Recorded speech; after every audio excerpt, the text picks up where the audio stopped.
Hey, my name's Swamp Fox. We're just kidding. We wouldn't do that to you guys. Yeah. Yeah. So we didn't get a SHOT Show this year, guys. SHOT Show is the industry convention in Vegas every January, and you get a booth and you take all your prototype scopes that nobody's seen yet, and you see all of your industry friends, and the media comes out and you show them all your cool new stuff, and you shake their hands, and then you use hand sanitizer and you get sick anyway, and they totally canceled it, and it just freaking didn't happen, and that sucks because It's a I good like time. SHOT Show. Yeah. And so we are doing Swamp Show 2021 this year. We're doing a series of videos at 6 p.m. Mountain Time all week this week, and we are going to peel the curtain back. We're going to show you guys behind the scenes at Swamp Fox. We're going to show you cool stuff that is in development, things that we are coming out with, things that we are not sure if we are coming out with or not, and we need your feedback. So in the comments section, we're going to do videos all week long, and then on Friday we're going to do a live stream Q&A session, and we're going to farm all the best questions from the comment section from all the other videos the rest of this week. And we're going to answer those questions. So pop your questions in the comments, and you're going to hear us ask for your opinions on things. We want to know what you think. We're a company that we pride ourselves on listening to real American shooters. We want to build the kind of scopes that we would use on our guns, the kind of scopes that you would use on your guns, and so your input matters to us. So this is your chance to give us your ideas. Tell us what you like. Tell us what you think sucks. We'll listen to you. So today is Prism Day. It's all about Prism scopes, and it's going to be super cool. Yep. Now, with these videos, you're definitely going to want to stay to the end of these, because at the end of these videos, we're going to have our big reveals, and we're also going to be doing some giveaways. That's right. Yeah, So- stay till the end. We're doing giveaways. We've got some big stuff to show you. You're going to like it. So, Prism Day. Prisms are a fixed magnification optic, generally very solid. Prisms are made famous by the venerable ACOG that has been riding around on American fighting rifles for 20 years now. Yeah. Fantastic scope. Yeah. So what are the benefits of a prism, and what was our first jump into the prism? All right, so Prism scopes are a great do-it-all, do one thing really well in a certain niche do-it-all. It's really something that people really struggle to explain, but you don't have the flexibility of something like a low-power variable optic, and we're going to do an LPVO day later on this week, but you're stuck at one magnification with a prism. Within that one magnification, if you know your role, if you know what you are doing, what kind of shooting you want to do with this particular rifle in this particular situation, prisms can absolutely rule the roost. And they will do it while costing less, being super tough, and being smaller and lighter than some of those big variable optics. So if you really know the role you're trying to reach, a prism will often lock into that role better than a flexible tool that only sort of locks into it? Yeah. Okay. So what was the first prism that Swamp Fox brought, and what was the purpose behind it? The first one was Blade, 1X Blade. This guy. So in 2019, we've only been in business for about 3 years. We were incorporated on the 4th of July, and we're in year 3 right now. So July 4th will begin year 4 for us. 2019, we were still a very new company. We had Tomahawk LPVOs out. Arrowhead was coming out, but not really there yet. Came out around Christmas that year. We had our first generation red dots, and that was it. And we kept getting cold calls and cold emails from individual law enforcement officers, just street cops, not big agencies. You know, the FBI is not calling saying they need a scope from Swamp Fox yet. We were brand new. But these are the guys on the street. These are guys on the street, and they're like, what do you got? I saw your brand name. What do you got that's duty grade? What do you got that's duty grade? And I'm like, well, you know, we were talking. And they'd say, well, it has to be about $300. And I'd say, wait, what? And, well, the chief says I can put an optic on my patrol carbine, but my wife says if I spend more than $300 out of my own pocket to do it, I'm in bad trouble. I'm sleeping in the doghouse. And we're like, oh, that's the reality of it. I mean, every cop would love to have a Schmidt & Bender short dot on his patrol carbine, right? I mean, a night force attacker. Why not? Awesome. Go for it. But in reality, there's a lot of guys that can't do that. And we heard that need, and it really put an impression on us. Like, these guys that are the budget officers, they're out there running around with iron sights in the dark, running around with some really sketchy red dots, the $50 red dots, in the dark. And the truth is, their threat profile is the same as everybody else. They're worried about the same threats as anybody else. And we're like, we can do better than this. We've got to do better for these guys. So this was actually designed around the need of a patrol carbine, Right. or even a home defense rifle. This is a duty-driven, purpose-driven product. Right. And now, sitting where we are right now, it's really funny to look back because it seemed so ambitious at that time for the new brand. People were like, who's going to choose a Swamp Fox for a patrol car? Are you kidding? Right? And it seemed so ambitious. Like, do you really think anybody's going to buy one of these things? Come on, And we tried. We were like, we have to try. We have to try to answer the need. And so this is what we made, guys. This is Blade 1X Prism. And we also discovered while developing it that the kinds of shooting that law enforcement does overlaps very nicely with some competition applications and with home defense. Home defense shooting and law enforcement shooting are really freaking close to being the same thing. And especially when you consider the fact that an AR-15 is a spectacular home defense tool. Right. Most people think of it as, oh no, I'm using a rifle indoors. I'm going to go through 1,000 walls or whatnot. But with even decent ammo selection, this is essentially the best tool you can choose for home defense. Yeah, AR-15 is America's rifle. And as you can tell, Blade was made specifically for the AR-15. When we decided we're going to make this for law enforcement, again, with the saving of money thing, if the budget is $300 and we give them an LPVO, then the mount for the LPVO probably costs $100 if it's a good mount. Pretty close to it, right? Decent. So now we're talking about, now we've got $200 left over for a duty-grade LPVO that's not going to break? I don't know about that. That was a bridge too far, right? It's not realistic. This has everything that you need to put on an AR-15. The mount's built in, holds the battery in there. You have the anti-reflection device.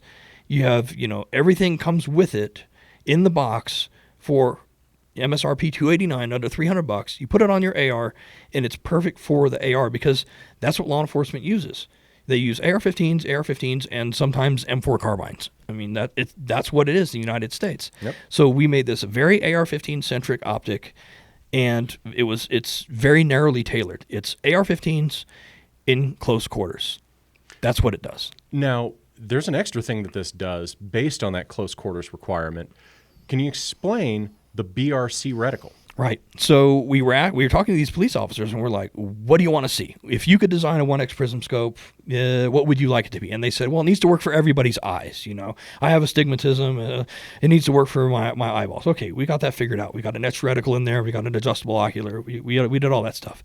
And, well, what else? Well, stop selling us Bdc Reticles, because especially with a 1X, no law enforcement officer is making a 300, 400, 500-yard shot where you need a bullet drop compensating reticle with a 1X scope. Like, it does not happen. Statistically, it just doesn't happen. Mm-hmm. In American law enforcement, 75 yards is like a sniper shot. Right. In terms of their doctrine of use, that's the way that it is. So, like, forget trying to sell us BDCs. We don't want them. We don't use them. It's stupid. So, okay, well, what is a problem that needs to be solved by the reticle? What can the reticle do to help? And the answer was height over bore.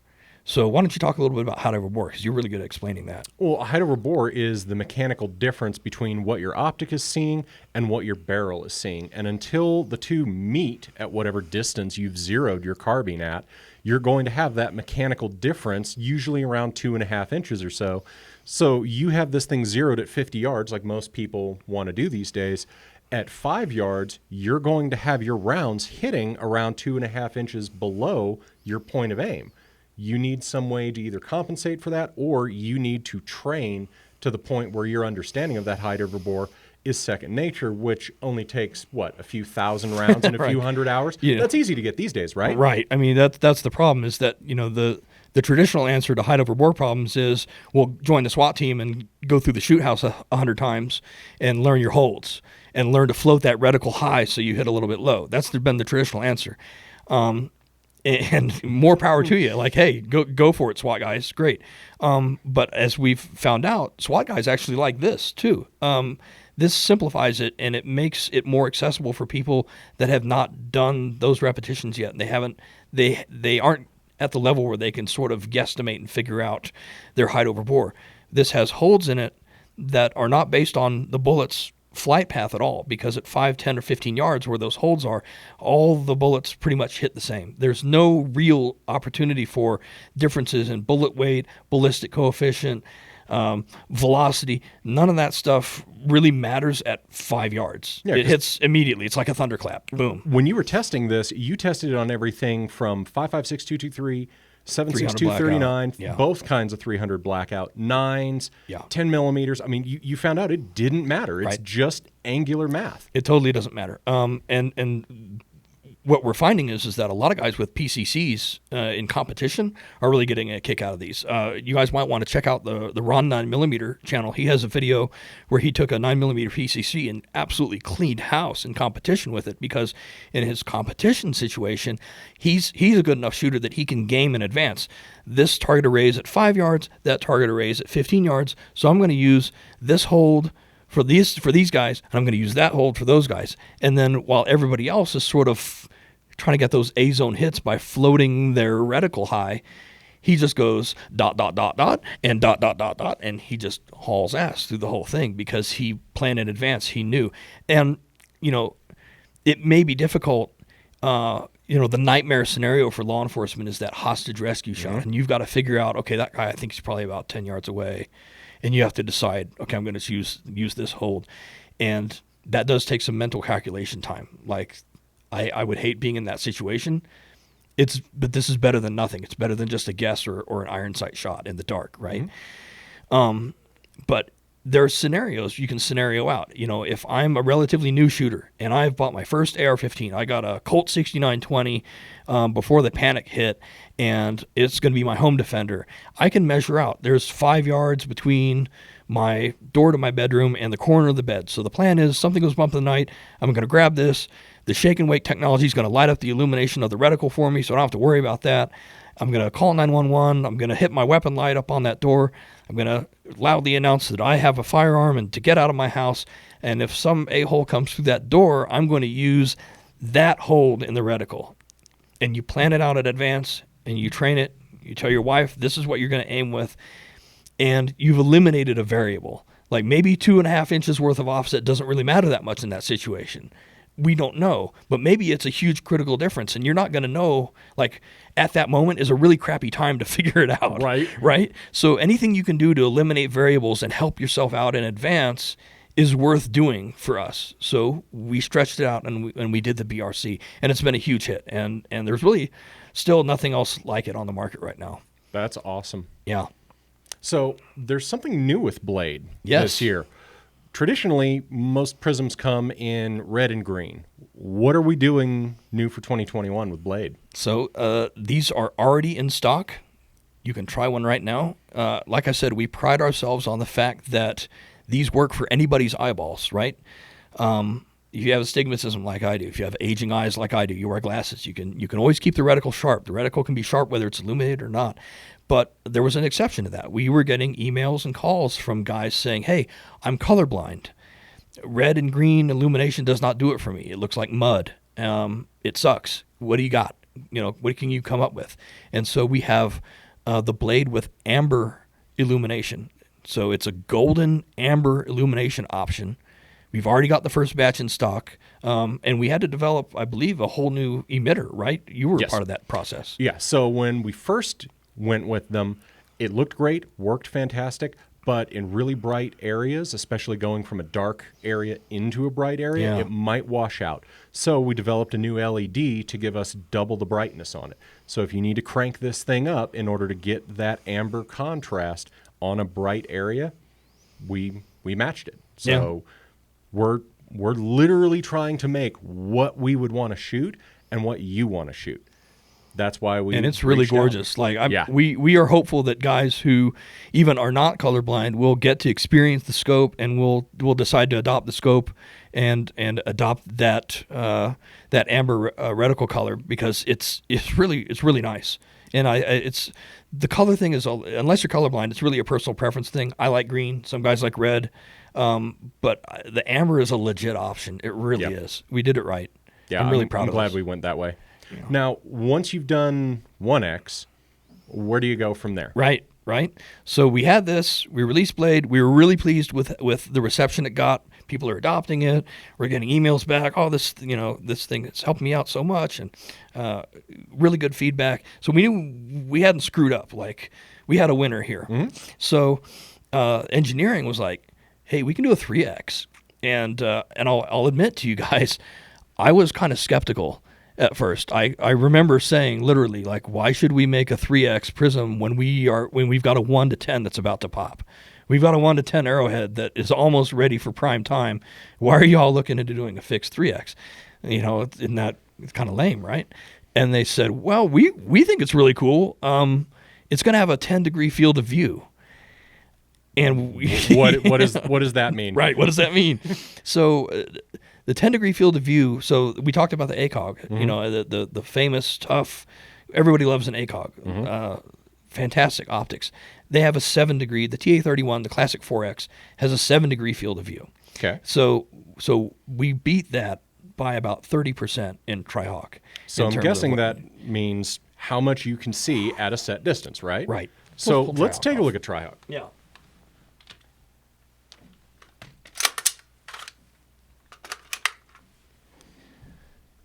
So you can see the form factor, the shape and the features of the scope is a lot like Blade. It's very, very much like Blade.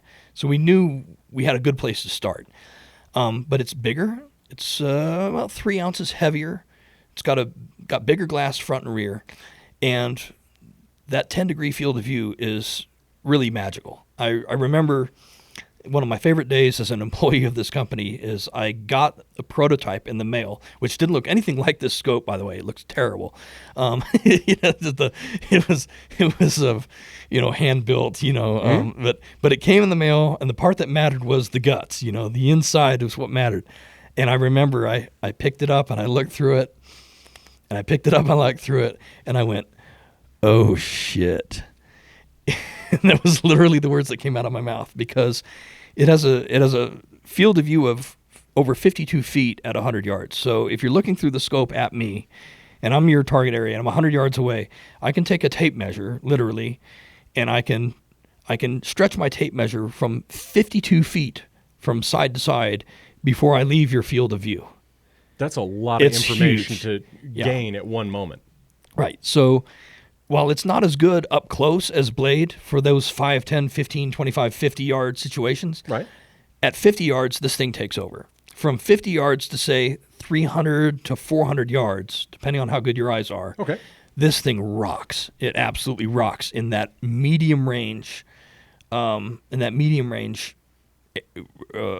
shooting segment. So about the envelope you can expect out of a 5.56 carbine, this thing just commands everything in it. And part of it is being honest with yourself. Like, there's a lot of people that are like, oh yeah, I want to build a 16-inch AR-15 and I'm going to shoot it to 1,000 yards. And those of us that really have tried to do that are like, I don't know if you want to do that, bro. Have fun with that. Yeah, good luck. You can. Last time I shot at 1,000 yards like that, I was using a bed sheet as my target area. If you're honest with yourself, and you know that most of your target engagements are between 50 and 300 yards, which is a lot of shooters in the United States, where they're in that 50 to 300 yard range almost all the time. Why not get a smaller, lighter, simpler, do it all within that range optic that has tremendous command of your field of view? It has tremendous situational awareness. If you're tracking a moving animal, coyote hunters love these things, mm-hmm. Because you can see him, you can track him moving across, you can keep your eye on him while you're figuring out what you're going to do for your lead, and you're figuring out how far he is and all that stuff. You buy yourself time with a 10-degree field of view because you're not looking through this stupid toilet paper tube that's all constricted, right? So that's really Tryhawk's claim to fame, and it's also been a big winner for us. And it has all the same features that Blade does in terms of technology. It has the shake and wake, has a CR123A battery built right in. You can use Surefire brand batteries that are hardened. They're weapons grade batteries for their weapon lights and stuff. They go right in there. It's a fantastic choice. Everything that Blade has in terms of technology, this also has. So what is one of these going to run an American shooter? Right. They've been out for a while. They're $329 MSRP, which is, it's really a good value, I think. Now, these at the moment just came in MOA reticles. What about BDC reticles? Right. So that's a big reveal. We've had them in red and green options for MOA for a while, and people are like, hey, you said you're going to do a BDC. One of those coming out. And we finally got the production capacity up. Pandemic stuff happened. I know you find that hard to believe. But pandemic stuff happened. You're probably going to hear that more than once this week. BDCs are here. We have BDC reticles in Tryhawk, but you're not going to find them on our website for a while. Rainier Arms is getting the exclusive on the first batch of Tryhawk BDCs. They are a fantastic partner. They're great people. They're worthy of your support. They've been very easy for us to work with. They've done some cool marketing stuff that I love their photography. Their Instagram rocks. And we're going to let them have the first go. So they will be selling Tryhawk BDCs very soon, and they'll get the first batch, and then more coming after that. We'll eventually be able to put them on our site and move forward with it. So I'm so happy to finally have that a reality instead of waiting for pandemic stuff to get out of the way so we can get it done. That's awesome. So we've got 1X. We have 3X to get some distance out of it. What if you want something in between? Right. You've been working on something. We've been working on something. Well, this was something that was put at your doorstep, and we ran with it. Yeah. So why don't you introduce them to our little friend there? All right. So let's check real quick. Yeah. All right. This is Mohawk 1.5 by 22. Wait, 1.5? A 1.5X. What the heck? So, all right. I told you guys we are the company that listens to real shooters. Here's a story. In 2019, in Orlando, Florida, we sponsored a SWAT team, Team Missouri Tactical, and they went to this competition and did a week-long SWAT competition with a bunch of our prototype scopes, which was terrifying. And they went the whole week and had no optic failures of any kind, and we were so proud of them, and those guys are freaking inspirational. But we had a booth at SWAT Roundup. Again, we were brand new, Nobody, just get the brand name out there, see what people think. And we had a Blade prototype out there at the booth. And a Georgia SWAT officer named Joey Heyer, Go Dogs, came up to me and said, hey, I really like this Blade, but y'all got to do it in a 1.5. And I was like, okay, tell me why. I will listen. I will listen to you. So he was in our booth for like 2 hours talking to us about how great 1.5 prisms are. And it opened up my eyes. And by the time he was done, he lit a fire under us. We're like, yeah, we got to do 1.5. We got to do 1.5. And there is a subculture of gun guys who are rabid 1.5 prism scope fans. And it works for them. They love it. They think it's the best. And they are absolutely rabid about it. But here's the problem. There aren't very many 1.5 prisms on the market. And the famous ones are like $900 to get into, right? Right. You want a TA-44 or a TA-45, they're a great scope. But if you're not sure if this is for you and you don't know if a 1.5X is going to work for you or not, $800 to $900 is kind of a steep price to try one out, right? Yeah. So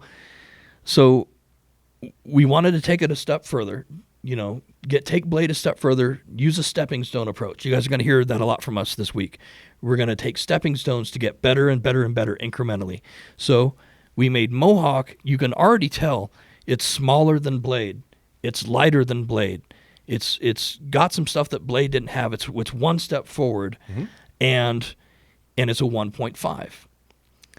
So a 1.5X, the concept behind it is you can still shoot with both eyes open, but it kind of focuses your brain. It gives you just that much more target detail up close, which is really important to those SWAT guys because they're going to be accountable to a judge and jury later on for, why did you take your weapon off safe and discharge a round at this guy? Right. Why did you shoot? Well, because I clearly saw a man who was a threat to my life and a threat to this person's life, and I had to shoot to stop that guy, and he was clearly holding a firearm.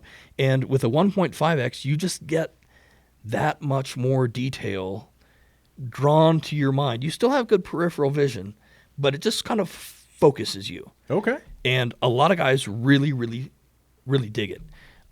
So here we are. But I got to tell you guys, we're not 100% sure about this. We need your feedback. Here is a prototype. It's not the only one. We're going to beat on them. We're going to test them. We're going to find out where the failure points are and what kind of abuse they can take and all that stuff. But we're not sure if we're going to sell these or not. Okay. We don't know yet. So this is a proof of concept. It is absolutely we're giving it a work in progress, and we're showing you guys behind the scenes. This is where we're at with this right now. So what are some of the features that this has going for it other than just 1.5? I'm noticing some differences in the mount from Blade. It looks like this utilizes modular mounting. Yep, that's right. So, yeah, why don't you take it away? So grab the AK. We, like I talked about with Blade and Trihawk, they're very AR-15 centric, right?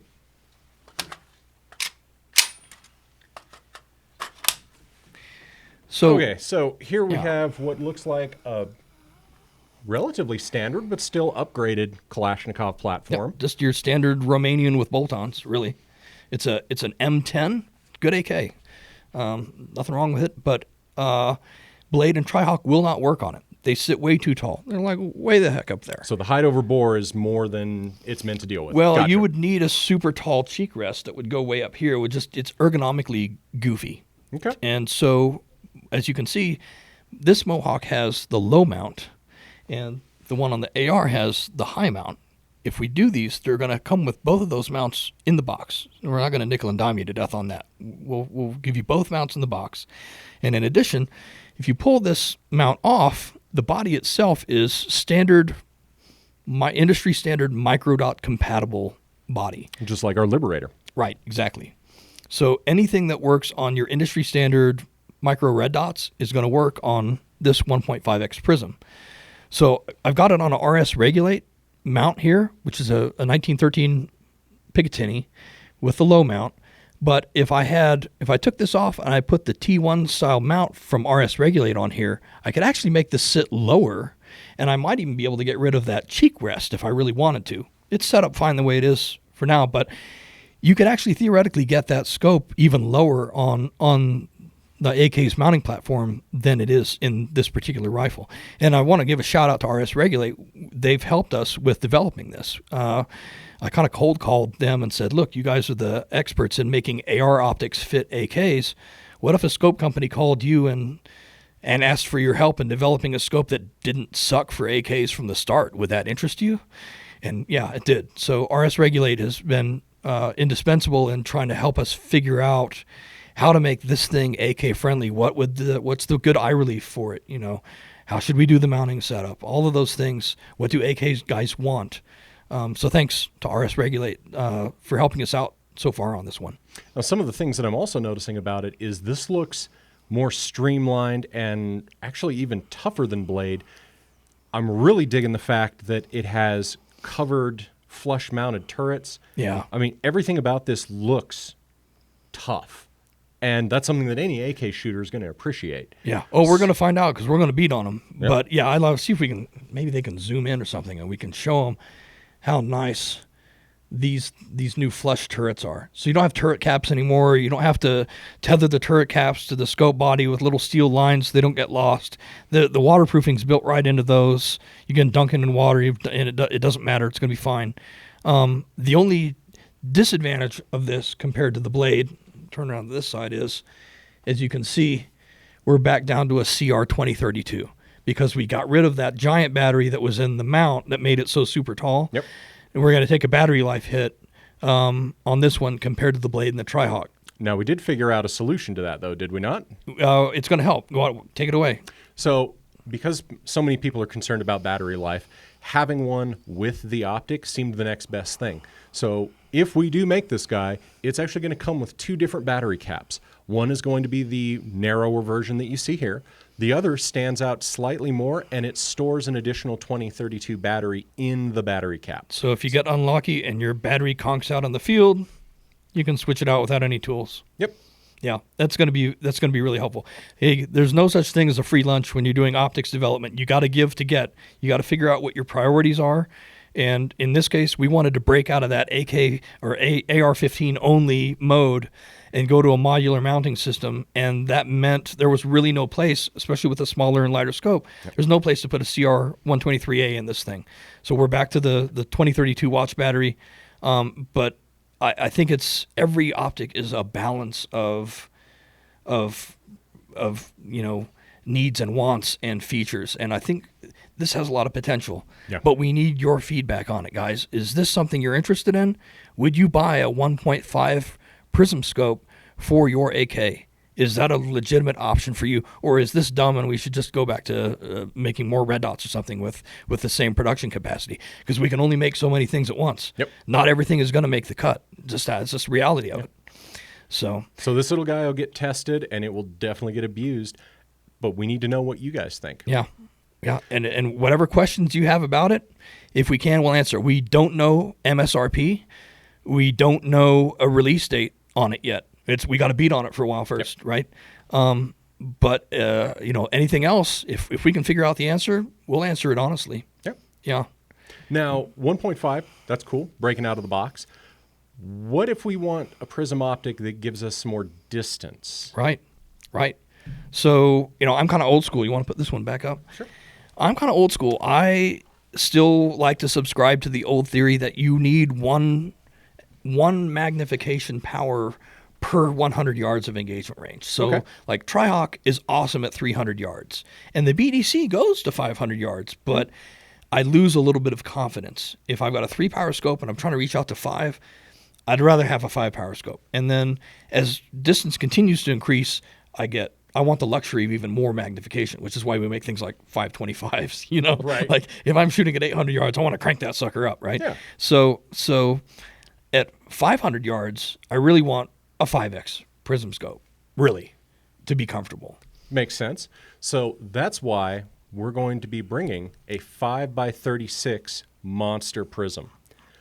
Now, what does this Prism have going for it that's going to set it aside? Right. So we're going to put some renders up on the screen here so you guys can see where we're at with it. We don't even have a prototype to show you at the table today. It's that new. Yeah. But it will have a modular mount like Mohawk does. So it will work on different platforms. You can use mounts of different heights depending on what kind of rifle you have. It will have the same 10-degree field of view technology that Tryhawk does, but in a 5X, which is going to be, I hope, as fantastic as the 3X Tryhawk is. That could be monumental. It could be really That could be freaking cool. So cool to have 5X magnification, but with a crazy wide field of view. And you can see in the renders, with a fixed 5X, it's gonna suck up close. 5X is a lot at 25 yards. You can't do it. It's just going to be super slow at the ranges where Blade excels. The 5X is going to be bad, but the 5X will do things at 400 to 500 yards that nobody can do with a Blade. Yep. Right. So even just on Prism scope day, we're already differentiating between roles. This scope goes to this role and that scope goes to that role.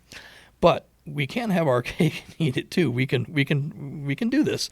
So you'll see there's an RMSC footprint on the side of the scope, and you can get one of our Sentinel red dots and put it on the side of the 5x36 monster Prism. So now I can have a non-magnified RDS right on the side of my optic and just rotate Roll it over.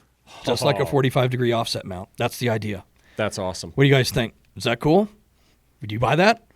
So let us know in the comments, guys. Yeah, we're interested. So what's the target date on 5X? If everything goes according to plan, and we know how that went last year, if everything goes according to plan, we're hoping for a target date of June or July on that 5X. That's a lot quicker than most people would have expected. Yeah. I mean, our pace of development is terrifyingly fast. Yep. We work our butts off.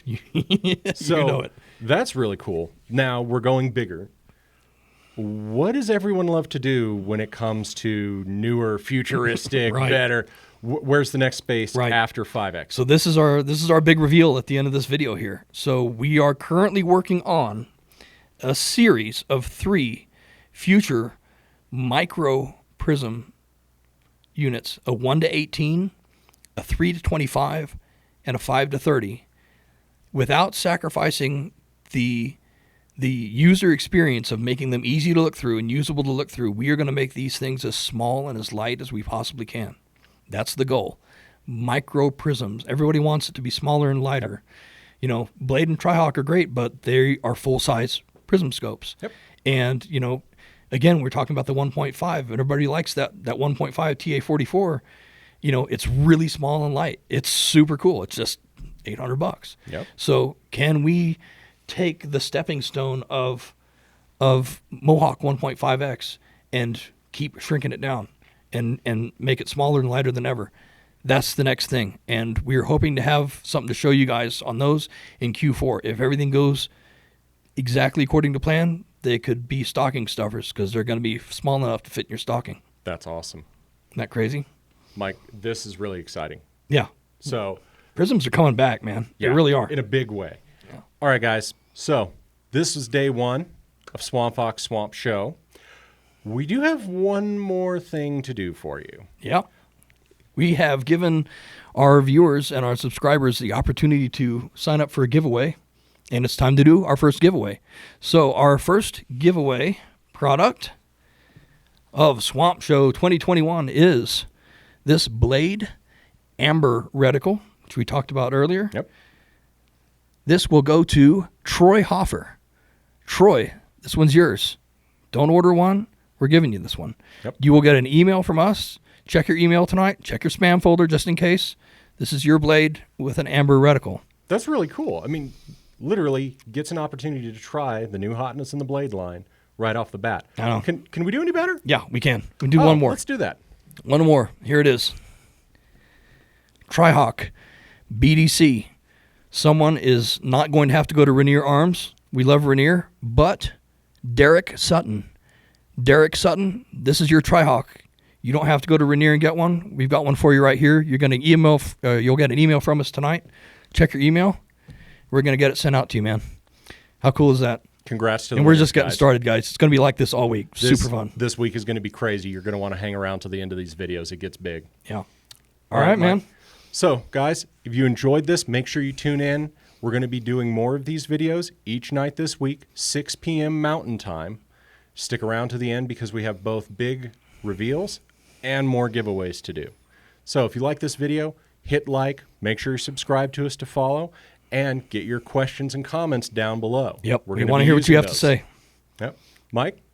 That was fun. You got anything else for him? Have a good night, guys. See ya.